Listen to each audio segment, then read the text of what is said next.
है पीएम का बिम्स्टेक से लाइव।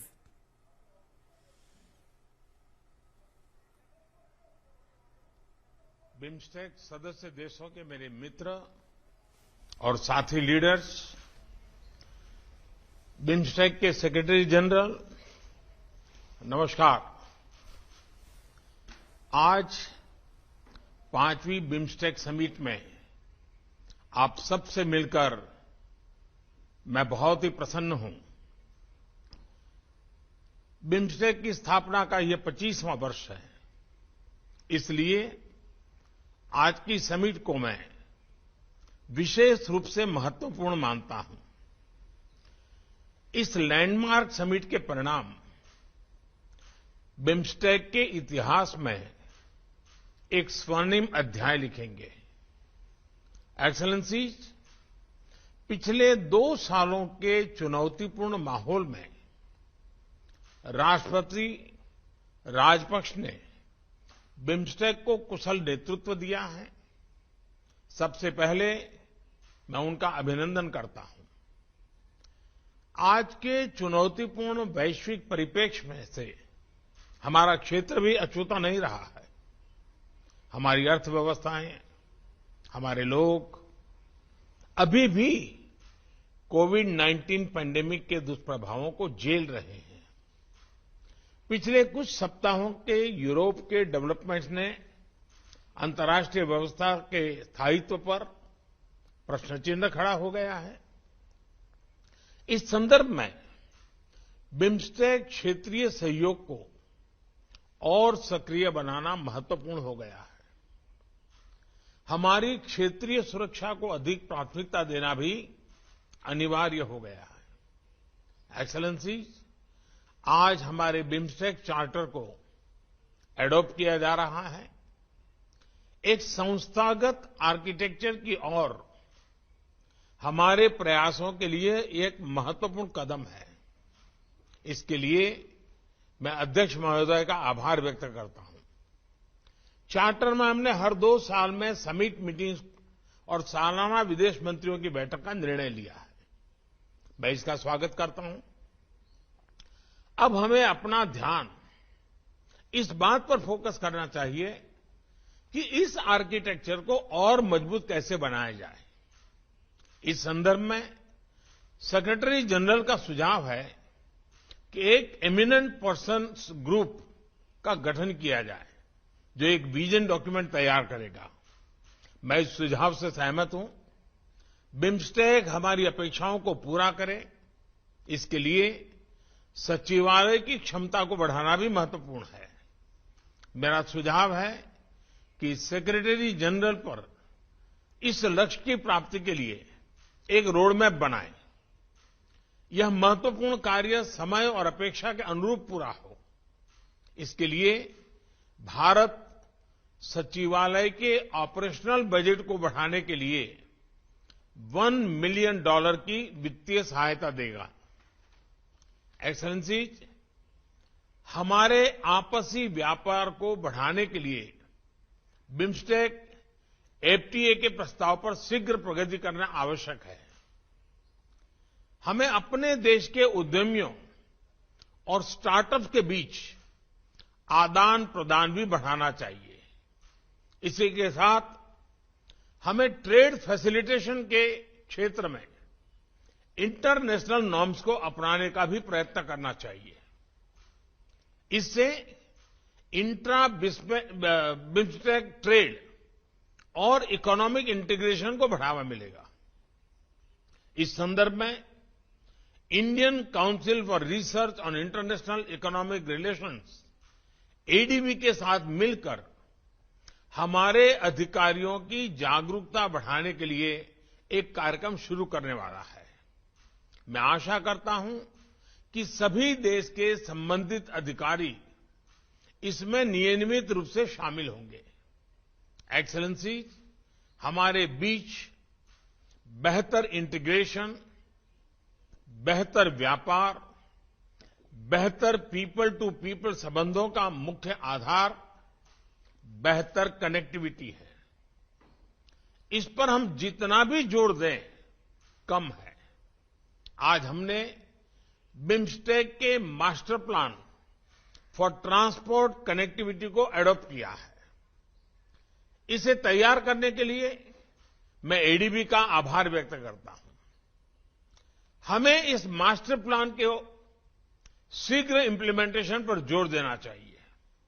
इसी के साथ कनेक्टिविटी के क्षेत्र में पहले से चल रहे इनिशिएटिव पर भी हमें तेजी से आगे बढ़ना होगा।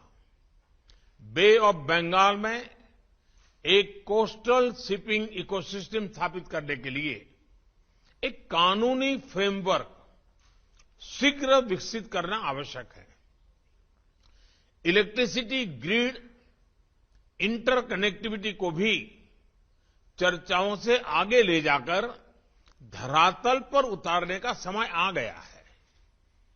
इसी तरह रोड कनेक्टिविटी बढ़ाने के लिए भी एक लीगल फ्रेमवर्क की स्थापना महत्वपूर्ण है। एक्सेलेंसीज, हमारे क्षेत्र पर हमेशा से प्राकृतिक आपदाओं का खतरा रहा है। डिजास्टर मैनेजमेंट, विशेषकर डिजास्टर रिस्क रिडक्शन पर सहयोग के लिए BIMSTEC centre for weather and climate एक महत्वपूर्ण संस्था है और इसे सक्रिय बनाने के लिए मैं आप सबका सहयोग चाहूंगा। इस सेंटर के कार्य को पुनः शुरू करने के लिए भारत $3 मिलियन का योगदान करने को तैयार है। भारत ने हाल में तीसरी बिम्स्टेक डिजास्टर मैनेजमेंट एक्सरसाइज पैनेक्स 21 आयोजित की। इस तरह की एक्सरसाइजेज नियमित रूप से होनी चाहिए ताकि हमारे अधिकारियों के बीच डिजास्टर के समय साथ काम करने की इंस्टीट्यूशनल व्यवस्था मजबूत हो। एक्सेलेंसीज, क्वालिटी एजुकेशन संबंधित सस्टेनेबल डेवलपमेंट गोल को प्राप्त करना हम सभी की राष्ट्रीय नीतियों का महत्वपूर्ण हिस्सा है। हम नालंदा अंतर्राष्ट्रीय विश्वविद्यालय द्वारा दी जाने वाली बिम्स्टेक स्कॉलरशिप योजना का विस्तार करने और उसका दायरा बढ़ाने की दिशा में काम कर रहे हैं। हम बंगाल की खाड़ी को केंद्र में रखते हुए मरीन साइंस पर ज्वाइंट रिसर्च को बढ़ावा देने का भी प्रयत्न कर रहे हैं। कृषि क्षेत्र सभी बिम्स्टेक देशों की अर्थव्यवस्था का आधार है। हमारे बीच वैल्यू एडेड कृषि प्रोडक्ट्स की रीजनल वैल्यू चेन बनाने की अच्छी संभावनाएं हैं। इसके लिए हमने भारत के एक संस्थान RIS को व्यापक अध्ययन करने का कार्य दिया है। एक्सेलेंसी, सुरक्षा के बिना हमारे क्षेत्र की समृद्धि या विकास सुनिश्चित करना असंभव है। काठमांडू में हमारी चौथी समिट में हमने आतंकवाद, ट्रांसनेशनल क्राइम और नॉन ट्रेडिशनल थ्रेट्स के खिलाफ क्षेत्रीय कानूनी ढांचे को सुदृढ़ करने का निर्णय लिया था। हमने अपनी लॉ एनफोर्समेंट एजेंसीज के बीच सहयोग बढ़ाने का भी फैसला किया था। मुझे खुशी है कि हमारा कन्वेंशन टू कॉम्बैट टेररिज्म पिछले साल से सक्रिय हो गया है। आज की समिट के दौरान हमारे बीच mutual legal assistance treaty on criminal matters पर भी हस्ताक्षर हो रहे हैं। इसी तरह के अन्य इंस्ट्रूमेंट्स पर भी हमें तेजी से आगे बढ़ना चाहिए ताकि हमारी कानूनी व्यवस्थाओं के बीच बेहतर समन्वय बन सके। आज हमारे डिप्लोमेटिक ट्रेनिंग इंस्टीट्यूट्स के बीच सहयोग के लिए एक समझौते पर हस्ताक्षर हो रहे हैं। ऐसा ही एग्रीमेंट हम अपने लॉ एनफोर्समेंट ट्रेनिंग इंस्टीट्यूट्स के बीच भी कर सकते हैं। भारत की फॉरेंसिक साइंस यूनिवर्सिटी अपनी फील्ड में एक यूनिक वर्ल्ड क्लास संस्था है। हम इसमें बिम्स्टेक देशों के पुलिस और फॉरेंसिक ऑफिसर्स के लिए कैपेसिटी बिल्डिंग की व्यवस्था भी कर सकते हैं। एक्सेलेंसीज, आज जब हमारा क्षेत्र स्वास्थ्य और इकोनॉमिक सिक्योरिटी की चुनौतियों का सामना कर रहा है, हमारे बीच एकजुटता और सहयोग समय की मांग है। आज समय है बे ऑफ बंगाल को bridge of connectivity, bridge of prosperity, bridge of security बनाने का। मैं आप सबका आह्वान करता हूं कि 1997 में जिन लक्ष्यों के लिए हमने साथ साथ चलने का निर्णय लिया था, उनकी प्राप्ति के लिए हम एक नए जोश, नई ऊर्जा के साथ फिर से अपने आप को समर्पित करें। प्रधानमंत्री प्रयुत चान-ओछा बिम्स्टेक के अगले अध्यक्ष के रूप में